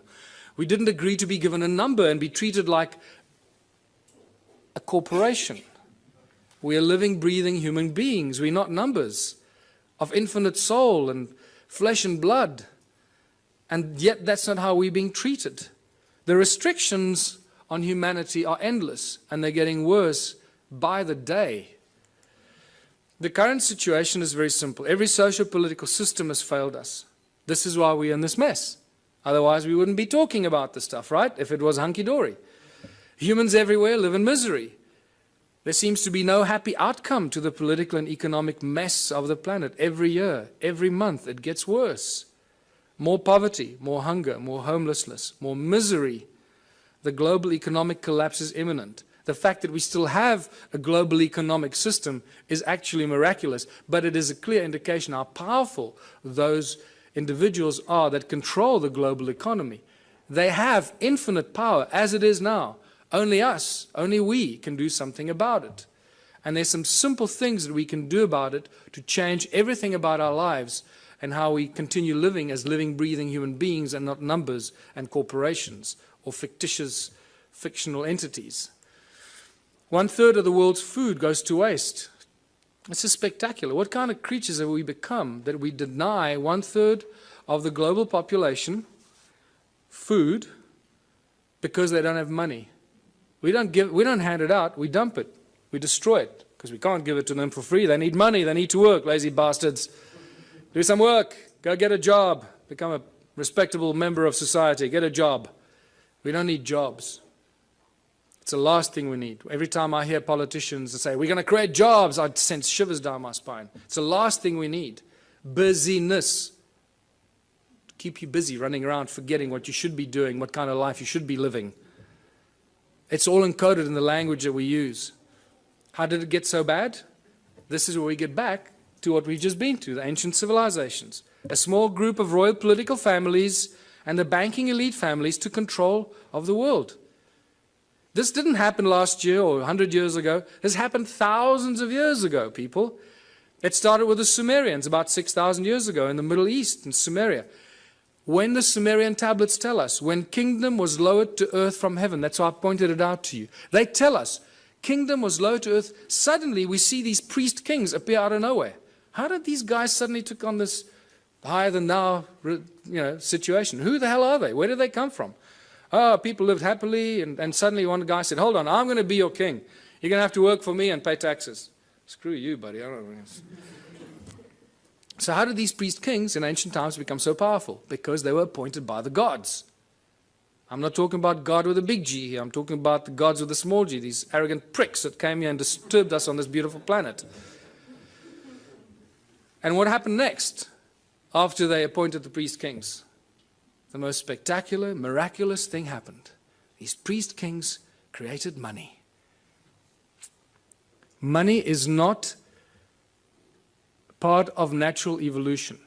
This is a complete misunderstanding of human history. Anyone that teaches you that has not done their homework. Money was maliciously introduced in ancient times as a tool of enslavement, the absolute tool of enslavement, and we are feeling the worst brunt of it right now. We are the guys, we are the civilization, we are the people in the history of this planet right now that can make a change. It's up to us what we do with this information and how we move from here forward. Today there are three main banking families, there are arguably a few more, but the big ones, obviously the Rothschilds, the Rockefellers, the Morgans, they control everything. They own all the banks in the world. How can I make the statement? Because they're the guys that bail out the banks when they go under. So they own them. It's simple, right? If you bail somebody out, you're going to own them.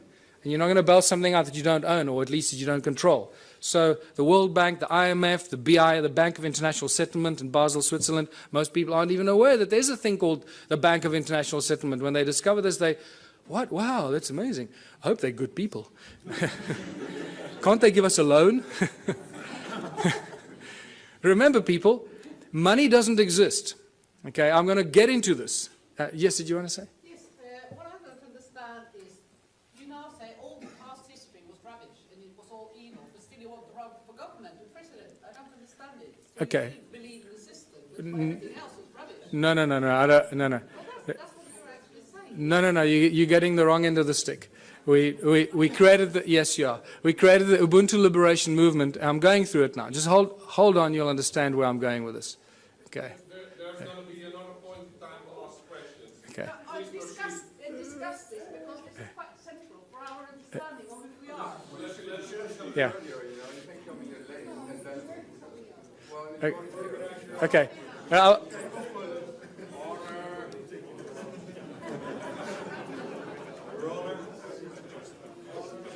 Don't worry, you'll get it. You'll get it by the time we finish here. I'm sure you will. The banking families own the world. It's simple as that. If you don't believe that, then you also haven't done your homework. So all the discussions we've been having, and I've been going into many of these discussions, money keeps coming up all the time. But remember, money doesn't exist. Money is just empty promises. There is no thing as money. In fact, for those of you that know, I've been actively involved in legal cases in South Africa against the banks. Not just the banks, against the central bank, the South African Reserve Bank, the Minister of Finance as well. I've even opened up a constitutional court case against the banks, the Minister of Finance and the Reserve Bank, which had an interesting ending. If we have time, we can talk about that. But it doesn't stop. 2 years ago, myself and a small group of other people, mostly Scott Kundell, started asking the banks certain questions.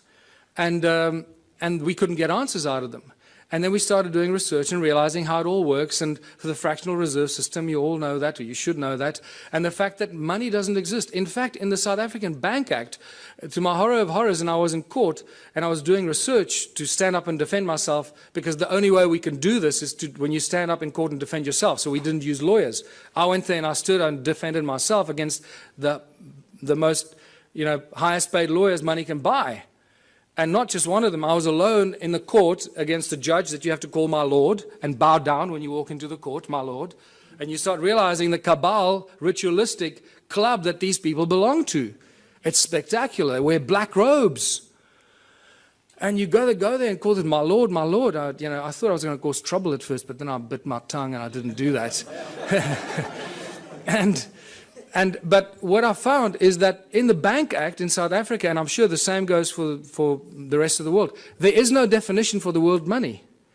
There is, however, a definition for bills of exchange, promissory notes, and negotiable instruments. And I realized the banks don't work with money. The banks work with promissory notes, bills of exchange, and negotiable instrument. And those are called liquid because they have value. They are the liquid, valuable instruments, negotiable instruments, that banks work with behind the scenes. And this becomes really exciting and interesting. So we started realizing we could create promissory notes and bills of exchange and liquid negotiable instruments as soon as they have our signature on it. And we started doing some of this, just causing trouble. Anyway, it didn't get us very far because the judges didn't understand this at all. They thought we were just causing trouble with the courts. But nevertheless, what we managed to do in the 3 Supreme Court cases that I defended myself against these banksters, we managed to get very important things out of the lawyers or the bankers. They admitted to everything we accused them of. We accuse them of breaking the contract law because they don't have what they pretend to loan. They don't have the money. Remember, in contract law, you can't lend something that you do not possess. So that was one of our arguments. So we said, well, the banks aren't actually banks because they don't own any money. And they admitted, yes, no, we don't own any money. So, okay, great. Judge, did you get that? And then we said, well, that means that you're an agent and you're not a banker, so you can't charge interest and you can't come after me because the contract is null and void. And then we realized that they securitize your signature. They sell every document you have, every document you sign with your signature on it and has a value on it is sold in a process called securitization. And this is a global industry. Global banking industry works with securitization. And they're very proud of it. They publish the securitization information on their websites. But then when you argue securitization in court, they deny it. They say, no, we don't know what you're talking about. No. And the judges don't go and do their homework because the judges are so blinded by the banks and the lawyers, they just follow. They just can't imagine that the banks could be lying. So they agree that they practice securitization. Well, first of all, they denied that there is anything called securitization. They accused us of being fanciful and making things up, and that they didn't have money to lend. We accused them of not having locus standi or any rights to start the action against you because they sell your documents and your contract to a third party called a special purpose vehicle. And that special purpose vehicle company is a third party that takes complete ownership of your property, your car, your credit card debt, your overdraft. Everything is securitized by the banks because they don't have money. That's how they make money for themselves. It's all shuffling paper and bookkeeping entries and selling empty promises. And this is how junk bonds are created, because once you haven't paid on your bond, 3 months after you haven't paid on your home loan, your bond, that goes stale. What the SPV does, they then claim insurance on it, and they file it. So the SPV gets paid, the bank has been paid the moment they sell your signature to them. Everyone's been paid, but you keep paying for your home loan for the next 30 years. The moment you stop paying, the bank comes after you, says you owe us money. There's a contract, my lord. See, he signed a contract, he owes us money. And the judge doesn't for 1 second say, well, hold on, let's look at the validity of this contract. Do you have rights to this contract? Who owns the property? So this has now been exposed. We are this close in South Africa. Myself and Scott Kundle from New Economics Rights Alliance, we're this close from bringing down the banks. Yes. This close. Yes. So,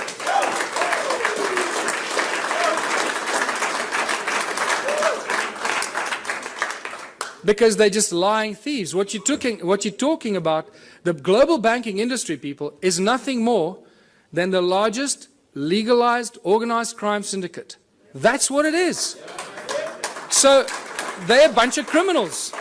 We've got to do something about it to stop it. So I've got 2 cases against the banks now. One of 5 counts of fraud, which they haven't argued any of the points. They've argued why I'm claiming all the money that I'm claiming.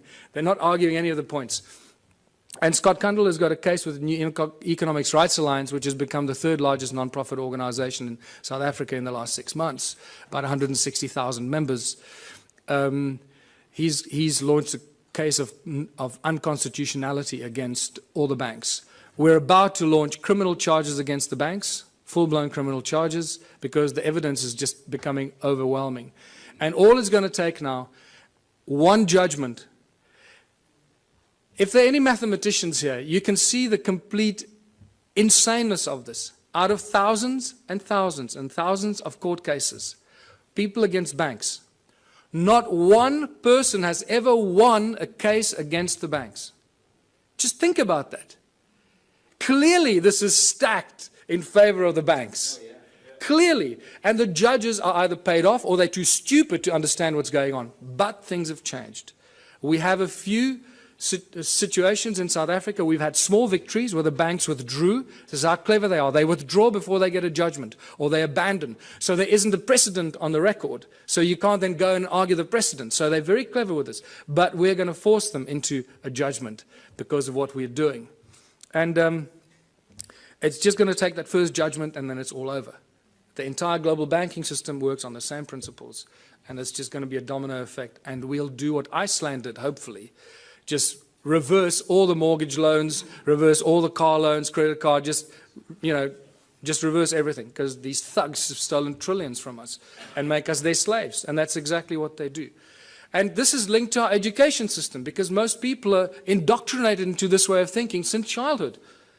Our education system has nothing to do with learning. It's really developed and funded by the banking families to condition humanity into following orders and respecting authority. They control the content of all the textbooks and transfer of information. Our schools are really just indoctrination camps to brainwash our children to follow orders and to bow to authority. It's got nothing to do with learning, people. The money controls the legal system, as I mentioned already. And if you just look on the internet on a daily basis, you'll see that the economic collapse is just imminent. It's somehow being kept alive. The question is, and this is what I need to end on, because we can't keep talking about doom and gloom all the time. We need to talk about what are we going to do as a species? What are we going to do when it all collapses? And this is where the most exciting thing happens. And this is my message to everyone in the world. This is where the true humanity shines, and we realize how beautifully we can survive without money. We have to find a new system, because this system is broken. It doesn't work. We cannot continue doing what we've been doing for the past 6,000 years. That is insanity, and as you know, insanity is defined as doing something over and over again and expecting different results. So hopefully after 6,000 years we now have learned. Don't try and fix the current system. Change it completely. What is the one thing that we can do to change it? You know what that is. And this is where the Ubuntu Liberation Movement comes in. Join the movement. Realize it's a movement about higher consciousness. It's about breaking all the norms that we've been conditioned to believe, standing up to authority, and taking back what belongs to us, living, breathing human beings. The Ubuntu contribution system, I called it contributionism in 2005 when I first started writing about it. Completely new social structure, abundance for all. It's based on ancient knowledge when they didn't have money, where everyone contributes their natural talents or acquired skills for the greatest benefit of all in the community. It's a simple system. It comes with a lot of questions because we're so poisoned by capitalism, consumerism. It raises many questions instantly, but I've been through this thousands and thousands of times. I can already tell you what you're thinking, and I'm going to tell you what you're thinking just now. It goes back to the African roots called Ubuntu. All ancient cultures, in a way, share this African system called Ubuntu. They have different names for it, but it always comes down to the same thing. It's amazing that the ancient cultures survived for thousands of years, not using money, and they thrived, as Foster Gamble would say. And they had a similar philosophy. If it's not good for everyone, it's no good at all. And that is a beautiful philosophy that I'd like to share with everybody, because I don't want to do anybody harm, and I don't want to do anything that's going to harm anyone because it does me good. I'm not interested in doing that. And this is why the whole Ubuntu contributionism system, the Ubuntu movement, is a movement of higher consciousness. It is for people moving into a new age, a new era of higher consciousness. Exactly that. So that's the virus we want to inject into the South African Parliament. Higher consciousness. Not because I want to run for president. In fact, if by some miracle I became president, and this was a question that was asked me in Durban last weekend at our first public meeting. So what are you going to do if you become president? I said, well, the first thing I'll do is I'll dissolve the government. Just dissolve the whole government. Just dismantle it. And give the power to the people, wherever they are, to start their own local communities. Rewrite the laws. The laws we have are not written for the people, they're written for the corporations. Our inalienable rights, this is what I need to remind people of. And this is beautiful, because this is part of the ANC's Freedom Charter that they stood for over 100 years. Now, it's been very conveniently forgotten. And this has become the new Freedom Charter for the Ubuntu movement. The country belongs to the people. The land belongs to its people. The water, the minerals, the airwaves, doesn't belong to Vodafone, it belongs to the people. The forests and everything in the country belongs to the people. Yeah. The land in China belongs to the people, and they should do exactly the same. This applies to every country, people. It does not belong to the government or any large corporation that has laid claim to it. And when you read this statement, you realize that we've appointed our leaders to be our servants, but they're not serving us. We appointed them to do the best for us, not for them. So whatever we want and we need as a people, they should be doing for us. Is that happening? No. The opposite is happening. So what has happened here? The government is not serving the people. The only conclusion we can reach is that they're serving themselves and the corporations that fund them. They have turned the people into their slaves. The government and large corporations have stolen the country from its people. It's as simple as that. We've become the slaves, and unless we do something about it, it stops. How do we know this? In South Africa, I don't know about these countries. I believe the European countries, how it works now. I haven't done that research because I'm focusing there. The government of South Africa and the Republic of South Africa are both registered as two separate corporations on the US Securities Exchange. So they're corporations that trade us as commodities. Every week new laws are passed in every country, I guess. In South Africa, it's published in the Government Gazette. Nobody knows where to get it, how to read it, what it means, but they publish it in the Government Gazette and they get away with it. You see, it was published. You didn't object, so now it's a new law. That's how they get away with it. But every week they publish new laws that we don't understand and we don't want. Our laws protect the corporations. They do not serve the people. Corporations have more rights than living, breathing human beings. I've witnessed this in my own presence in court on 3 occasions. And the fun gets better every day. Because, you know, for those of you that have been following some of what I've been doing, 2 weeks ago, our legal advisor, Raymond Dix, was attacked in his house by 10 armed men, tied up and held at gunpoint for 3.5 hours while they ransacked his office, his home office. They made it look like a robbery, but when they left and very carefully removed his computer, his hard drive, his backup hard drive, and his secondary hidden backup hard drive, which they knew exactly where it was, they left with only 2 other things. The legal files pertaining to my actions against the courts, the banks, and Scott Kundal's files, the New Economics Rights Alliance, the Ubuntu movement, my movement, and New Economics Rights Alliance. Those are the only files, legal files that disappeared. So it's very clear what's going on here. The banks hit us where it hurts most, that our nerve center removed all our research, documentation, and files, but we had backups elsewhere.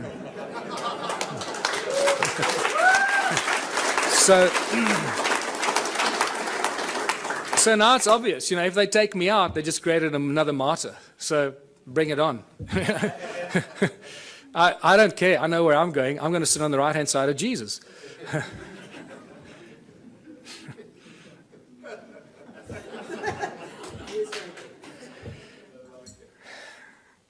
We need a whole new legal system written for the people, by the people, not by the corporations and the governments that want to schneid the people into the ground. Everything in South Africa and in other countries belongs to the people. Eskom, for example, is the electricity supply giant. It supplies most of Africa with electricity.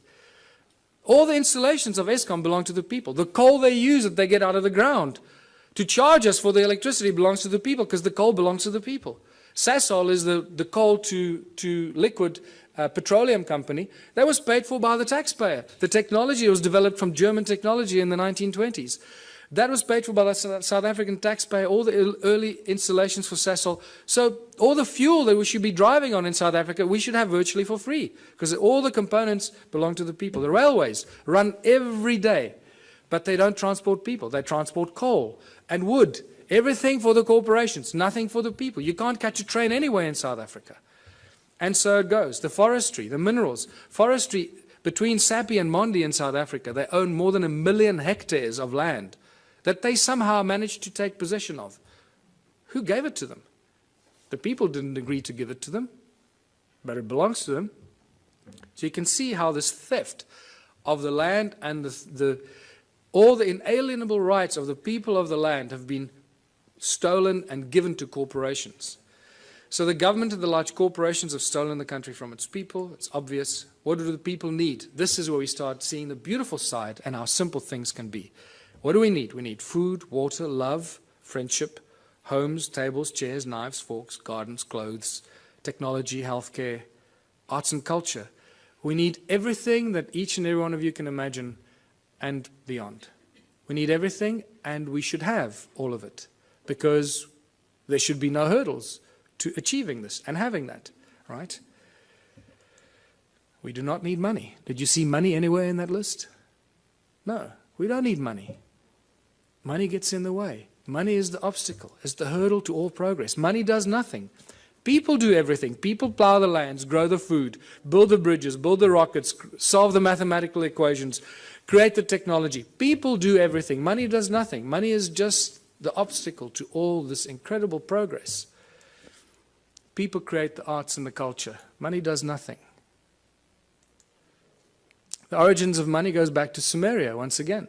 These Sumerians, the first forms of money were really little clay tablets. They were tokens of exchange. And then eventually they started minting them, as you know. So for millennia, great minds have stood up against the abuse of humanity through money. It's not something new. Julius Caesar stood up against the money, the powers of money. It took back from the money changers the power to coin money and minted coins on benefit of all. With this new plentiful supply of money, he established many massive construction projects and built great public works. And we all know what happened to Julius Caesar.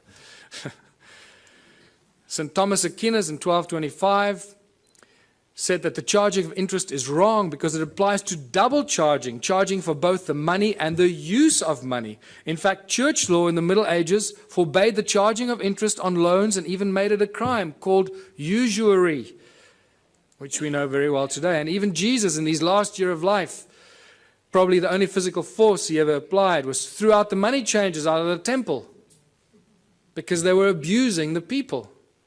And this is by far the most cutting statement made in recent times, Thomas Jefferson, because this is what we find ourselves in today.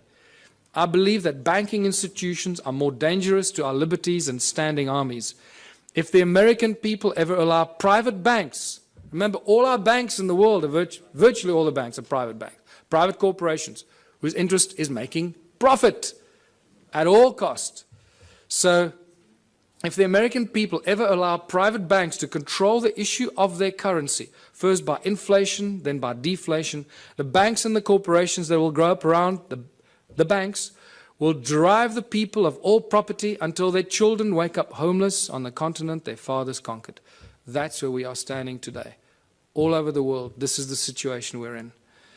Money is the obstacle to all progress. It does nothing for society. It is the absolute tool of control by those that control the issue and the printing of money. That's why when I say they own the world, they do. They literally, physically own the world and each of one of our asses.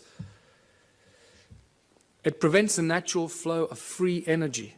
And that is very important to this weekend's activities here. Money prevents the natural flow of free energy. So I beg you, everyone present here, remember, it's about free energy, not I'm going to make $1 billion out of this energy. Give it away for free. It'll come back to you in ways you cannot imagine.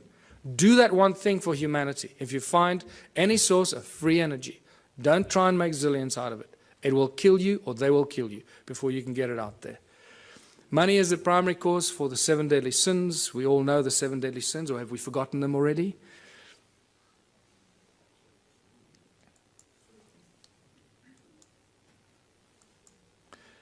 It's not the love of money. Many people ask, oh, it's just the love of money. Money, there's nothing wrong with money, man. It's just a form of exchange.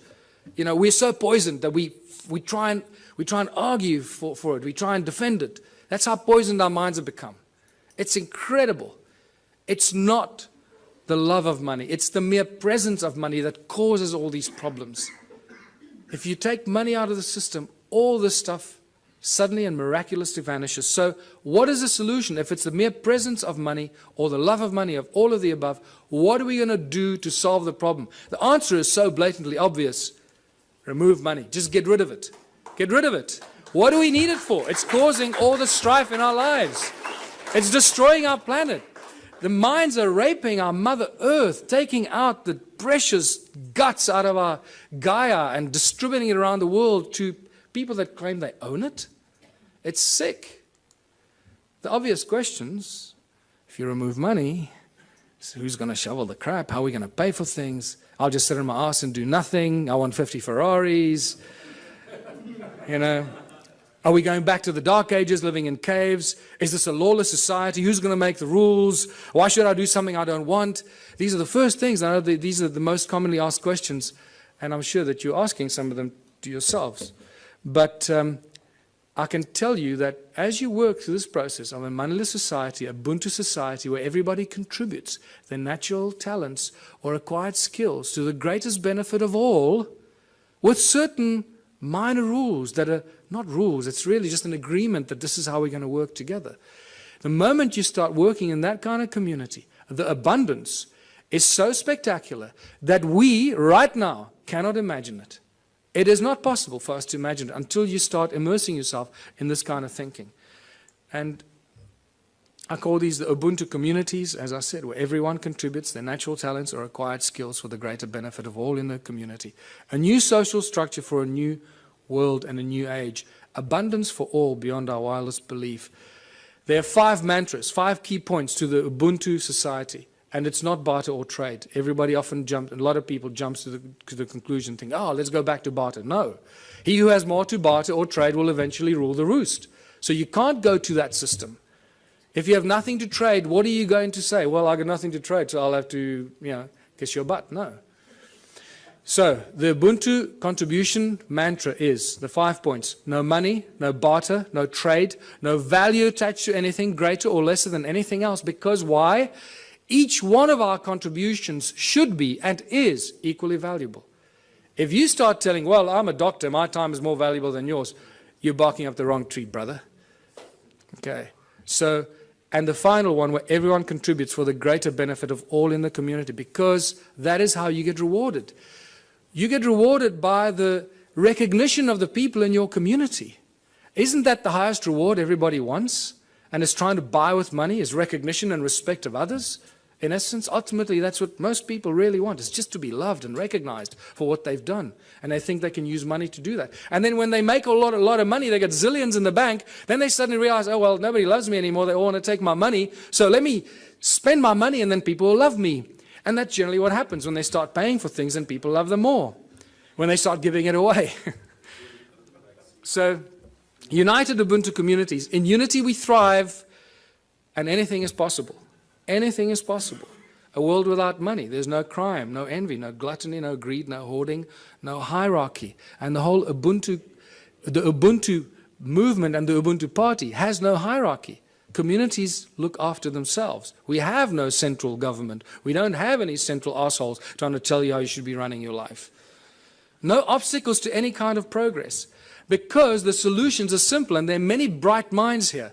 We all know what the solutions are, what should be done to solve the problems, and somehow our politicians just can't get it right. They keep screwing it up, So don't ask the politicians to solve it. Give it to the scientists, give it to the farmers, give it to the engineers. They'll solve the problems for us. Ordinary people will. Politicians will do nothing. Transition will have to occur in simple steps that flow from one to the other. We can't go from zero to hero. We can't go from a moneyless-driven, capitalistic, consumeristic monster to a moneyless society that lives in harmony and zen, right? It's not going to happen. So if you go onto my website, the ubuntuparty.org.za website, I've started posting a number of papers on how the transition will take place. There's not time for it now, so I ask you, please go onto our website and check it out. It's beautiful.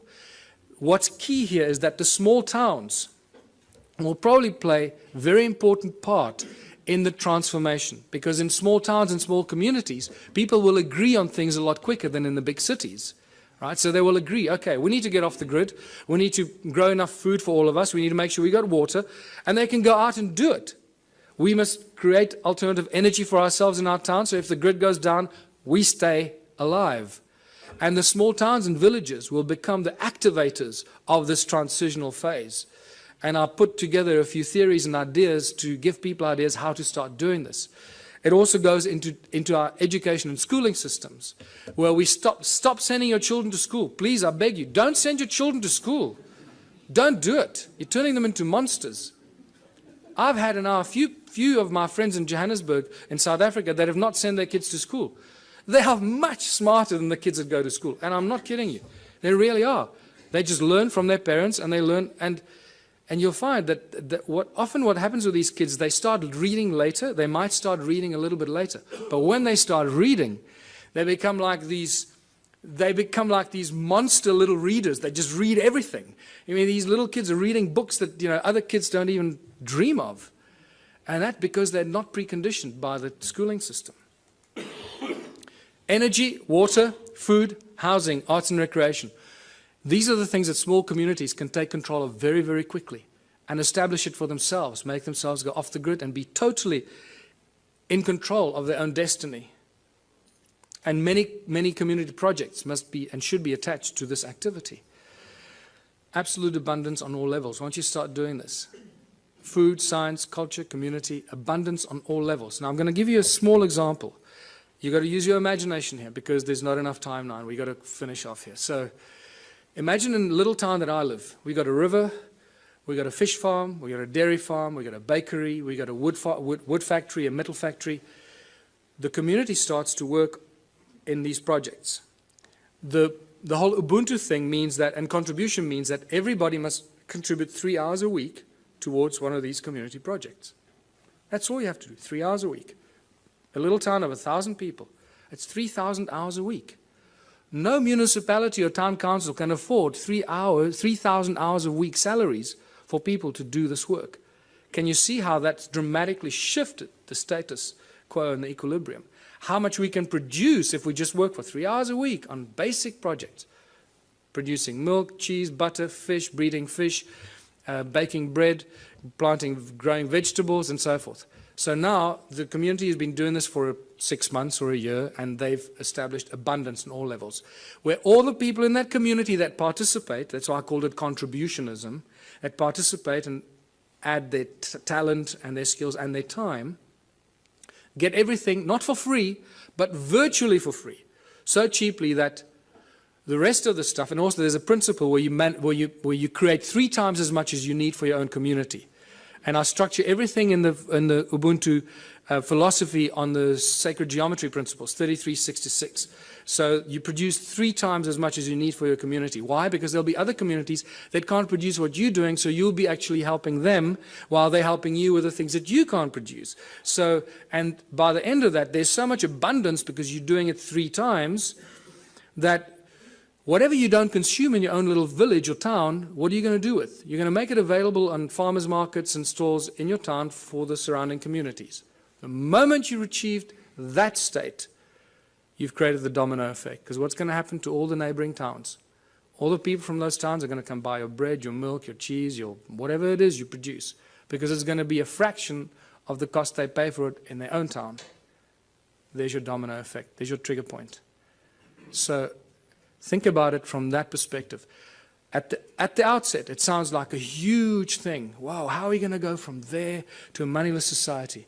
I believe that I've just taken you through a very simplistic example of how small towns and small villages and communities can be the trigger points and the examples that start the domino effect. Once the first town is set up, it's impossible for the surrounding towns to stay alive. They will have to follow the same example. Otherwise, all their businesses will close down. And when they do close down, then they will follow your example. So either they will do it willingly or they'll be forced into it because of stupidity. In the Ubuntu communities, children follow their passion and their dreams. The education system changes completely. There are no classrooms. Children learn real, practical skills. So by the age of 16, they've done everything. They've baked the bread. They've worked in nuclear laboratories. They've built rockets. They've built homes. They've built earthships. They've planted seedlings and grown fruit. And they'll be so wise by the time you're 16 because you've had all this experience. You'll be smarter than all the professors in the world thrown together today.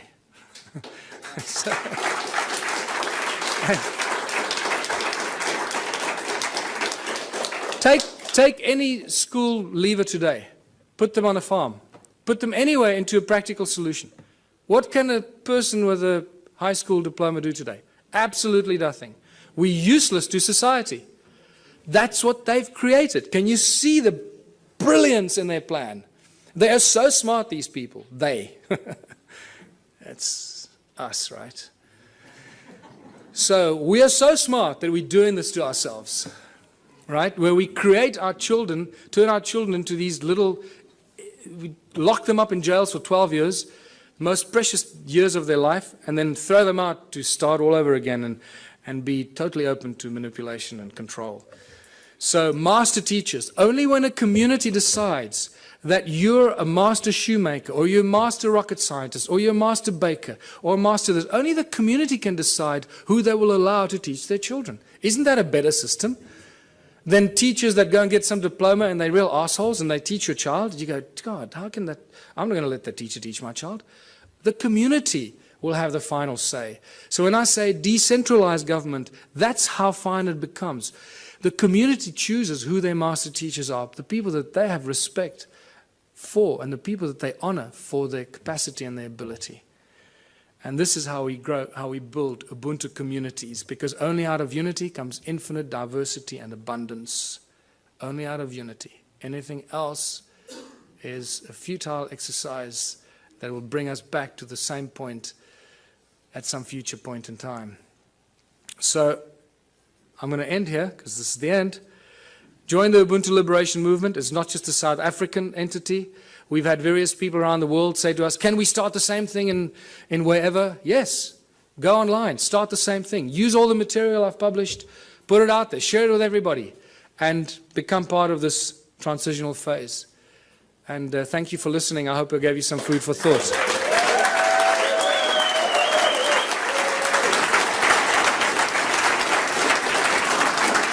Thanks. Thanks very much. Please wait one moment.